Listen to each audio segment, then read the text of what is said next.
So one can argue that you gain so much talent with ADHD, right? You kind of dabble in so many things that you get,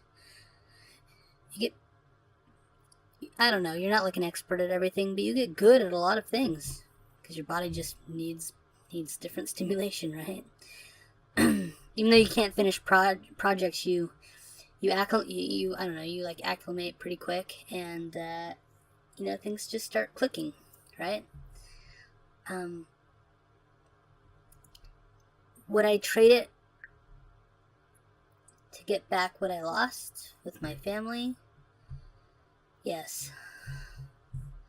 Man, if I could get rid of this anxiety that I feel every day, or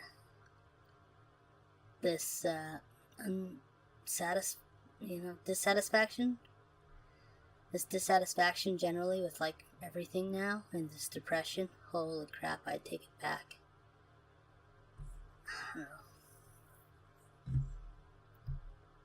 Part of me thinks I could have lasted a few more years with my ex, but I think it would have gotten so poisonous for my kids that it just, and for me and for her, all of us.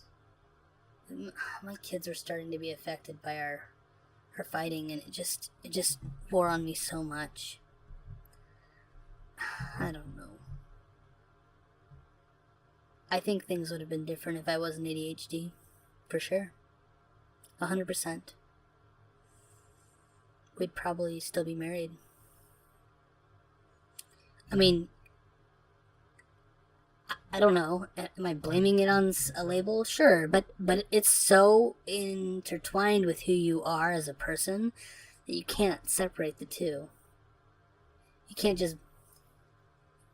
It's not even like a disease. I mean, it's a state of mind. It's your state of mind. It gives birth to your personality. That's why a lot of people complain when they're on meds that their personality is gone. They're a different person. Of course, it is so ingrained in you that it has changed your personality. If I don't know, would my ex have been interested in me if I wasn't? Probably not. We probably wouldn't have met. I think that was part of my charm, because I can have charm with it really easily. In fact, it's actually a problem sometimes how much charm people with ADHD can have, and it kind of, it's easy to get sucked in initially, but then the charm goes away. It's replaced with so much neediness. You need constant validation, constant attention. I mean, it's just insane. And you need validation from everything, right? I think that's why there's a prevalence of people that cheat with this condition, this personality disorder. They get validation from other sources. There's, with the impulsivity, there's a lot higher likelihood of cheating. Drug abuse, all those things. I never did. I never had the impulse to cheat. I got my fill in other ways, right? My ex was actually really good at validating me, or she told me up front that I was being an idiot, and I I totally believed her. And she's true. She's right on point.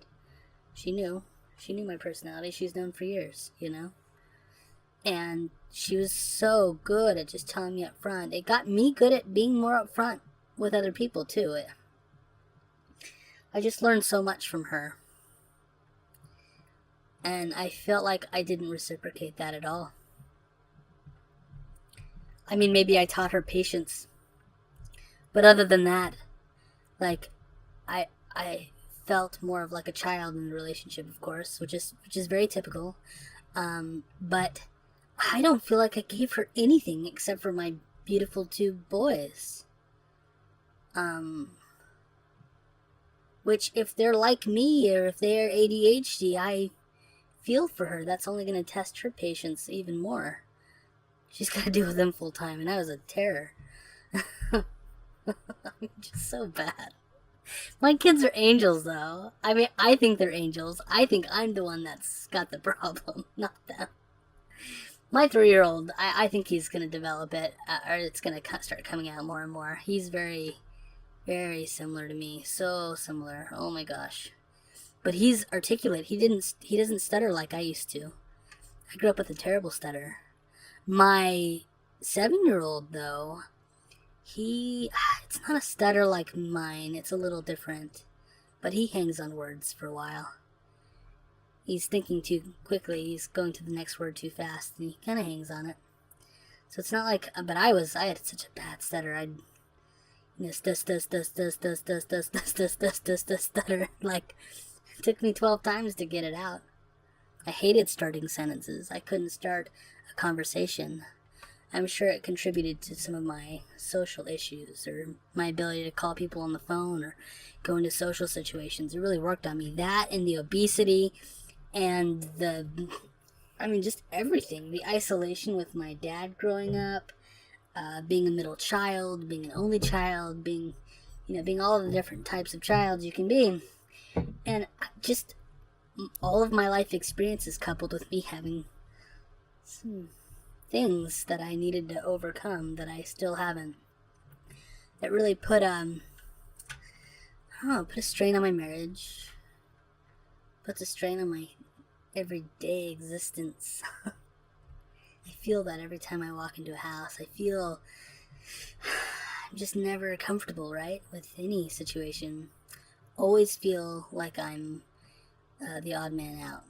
Always feel like not in a unique good way, but like you're never gonna fit in with this group. You don't have a group, right? You don't have a people. I wasn't getting openly mocked, but I don't know. When people become too familiar with me, I start running away because I just have hurt. I feel like I've pushed so many people away because of my neediness or excessive personality or my, maybe I seek attention with negativity, because attention's attention, whether it's negative or positive, and I just need that constantly. So if I don't know. It's why I'm isolating. It's one of the reasons. It's like I don't want to hurt anybody anymore. I know that's not rational, but that's how I feel. And how do you deal with if that's a feeling that you have, even if it's an irrational one? What do you do? Just put yourself out there until that goes away? No, it's gotten worse over the years. I feel like I'm hurting people worse these days than I ever did. And you can only deal with feeling that way for so long. Feeling like you're a burden on people. Just being there. Like they're just having to put up with you. They're having to deal with you. They just feel bad for you. I hate that. It's like you're feeling like you're constantly in need of charity. And help and extra understanding and extra attention. Which you are. That's just how it is. So you can't help but feeling like, you're just, I don't know, you really are a special needs kind of person.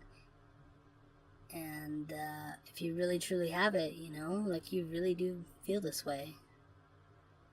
It works on you, it's depressing. It doesn't feel good. It's lonely. It's terrifying at times.